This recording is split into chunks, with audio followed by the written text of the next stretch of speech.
আসসালামু আলাইকুম।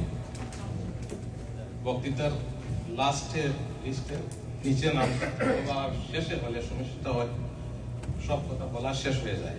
আসলে সবার যে কথাগুলো বলছেন আমিও তাকে ইনডোর্স করি, এর বাইরে তেমন আমার কথা নেই।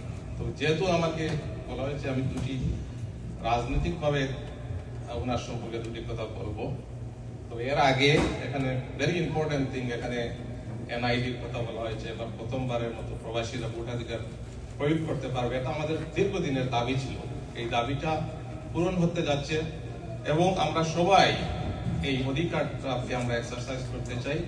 আমরা ওয়েবসাইটে এবং আমাদের এবিসি চ্যানেলে ওই বিষয়ে আমরা এক সেমিনার করেছি, লিংক রয়েছে, আপনারা কিভাবে ফর্ম ফিল আপ করতে হবে তাই ইনফরমেশন গুলো আছে এখানে। আমি রাজনৈতিকভাবে সিলেটের অনেক সমস্যা রয়েছে। সিলেটের বলা হয়, সিলেটের বাইরে যারা আছে শ্রদ্ধা রেখে বলছি, বলা হয় সিলেটকে দ্বিতীয় লন্ডন বলে, এদিকে আর কেউ তাকায় না। কিন্তু এই বাংলাদেশে গত 24-এ যে আন্দোলনটি হয়েছিল, এই আন্দোলনটি ছিল বৈষম্য বিরোধী আন্দোলন। কিন্তু আমাদের সাথে এই স্বাধীনতার 54 বছর থেকে আমাদের সাথে বৈষম্য করা হচ্ছে। আমাদের সিলেটবাসীর ন্যায্য অধিকার থেকে আমাদেরকে বঞ্চিত করা হচ্ছে।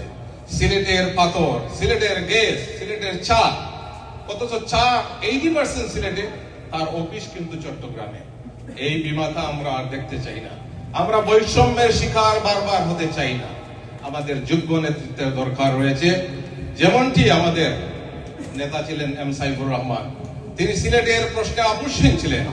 সিলেট যতগুলো উন্নয়ন হয়েছে তার হাত ধরে হয়েছে, কিন্তু গত 17 বছরে এই সিলেটের দিকে কেউ তাকায়নি।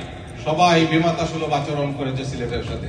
আমার আগে অন্যান্য বক্তারা বলে গেছেন, আমাদের 4 লাইনের হাইওয়ের কথা আমরা শুনে আসছি দীর্ঘদিন থেকে।